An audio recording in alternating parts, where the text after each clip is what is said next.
మాట్లాడి ఎట్టి పరిస్థితి వ్యవస్థ తీసుకొస్తే బాగుంటుంది, ఎక్కువ మందికి అవకాశాలు వస్తాయి కాదు, పార్లమెంట్ యాజ్ యూనిట్గా పనిచేస్తేనే మ్యాక్సిమం పార్లమెంట్ సీట్లు మనం కైవసం చేసుకోగలుగుతామని నేను లాబీ చేసి పోరాడిన తర్వాతనే సంస్కరణలు నేను తీసుకురాగలను.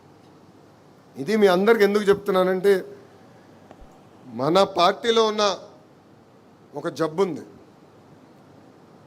కోవిడ్ కన్నా ప్రమాదమైన జబ్బు.